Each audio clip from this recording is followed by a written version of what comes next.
So, hello dear students, welcome to most affordable and trusted platform G Centric।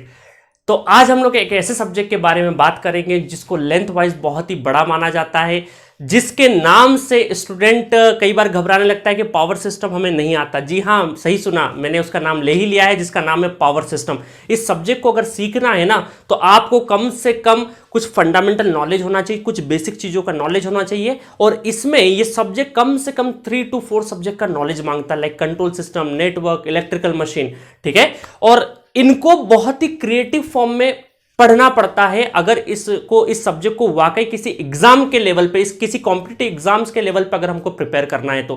क्योंकि इस subject की सबसे बड़ी क्या बोल सकते हैं हम लोग, आयरनी ये है कि इसके अंदर टॉपिक्स बहुत है। इसके अंदर टॉपिक्स है तो स्टूडेंट्स कई बार कंफ्यूज हो जाते हैं कौन से टॉपिक को हमें ज्यादा प्रायोरिटी देना है, कौन से टॉपिक को कम प्रायोरिटी देना है।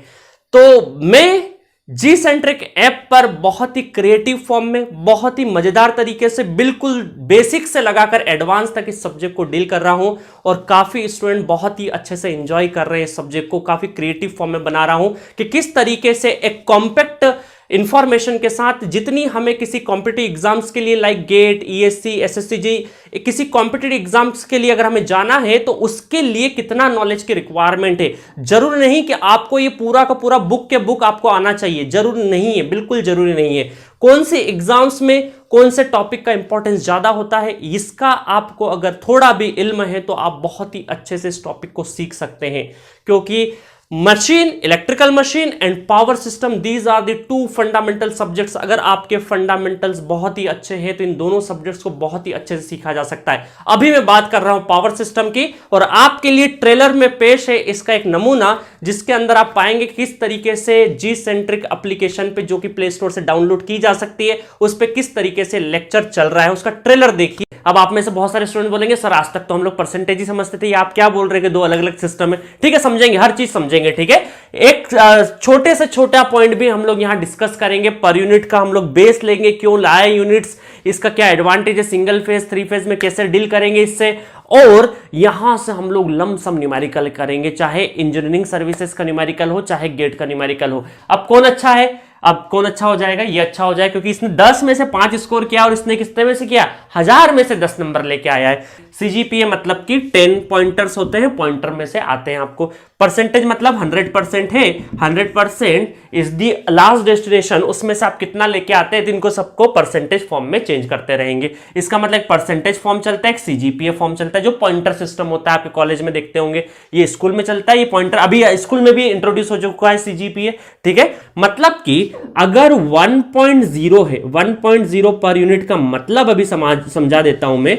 1.0 का पर यूनिट का जो मतलब है वो क्या है, 100% of rated value, 100% of rated value, कोई भी रेटेड वैल्यू हो उसका 100%। बट परसेंटेज सिस्टम अगर होगा तो मान लीजिए 2 परसेंटेज वाली क्वांटिटी है, 2 परसेंटेज वाली क्वांटिटी है, 2 परसेंटेज वाली क्वांटिटी, और अगर उनका दोनों का मल्टीप्लीकेशन अगर कर रहा हूं तो मुझे उसका जो रिजल्ट आएगा, अगर उसे मुझे परसेंटेज में लिखना है वो तभी लिख सकता हूं जब मैं डिवाइडेड बाय 100 करूंगा।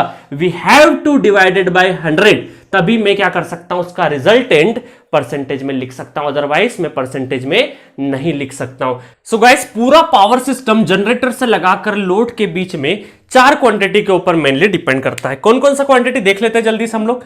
वोल्टेज, करंट और पावर में PQ मतलब active power, reactive power and complex power. तो complex power is the combination of active power and reactive power. तो मैं यहां पर कॉम्प्लेक्स का ले लेता हूं, ये कॉम्प्लेक्स का S का नोटेशन है S, और इंपीडेंस Z।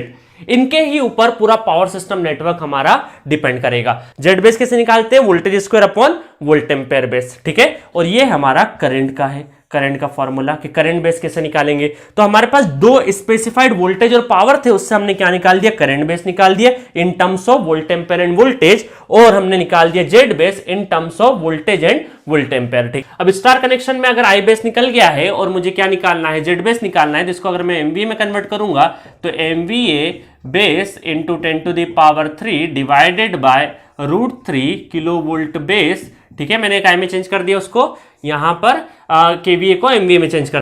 सो यहां पर आईबी बेस निकल चुका हमारा। और स्टार कनेक्शन में क्या होता है, लाइन और फेज क्या होते हैं, बराबर होते हैं, ठीक है। तो ये लाइन भी बोल सकते हैं और फेज करंट भी बोल सकते हैं हम लोग। सो ये तो सिर्फ ट्रेलर था। इसका अगर फुल वर्जन देखना है जिसके अंदर बहुत ही ज़्यादा हम लोगों ने न्यूमेरिकल डिस्कस करे हैं विद थ्योरी, जितना सफिशिएंट थ्योरी होना चाहिए वो सब कुछ डिस्कस किया है। और अगर इसका फुल वर्जन आपको देखना है तो आज ही डाउनलोड करिए अपने प्यारे प्ले स्टोर से, जी सेंट्रिक टाइप करिए, जी सेंट्रिक ऐप को डाउनलोड करिए, उसके अंदर स्टोर सेक्शन में जाइए। स्टोर सेक्शन में आप अपनी रिस्पेक्टिव ब्रांच जो कि इलेक्ट्रिकल है उसको सिलेक्ट करिए।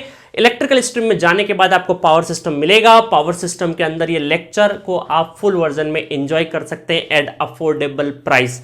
ठीक है गाइस, तो मिलेंगे नेक्स्ट लेक्चर में। जब तक के लिए बाय एंड टेक केयर।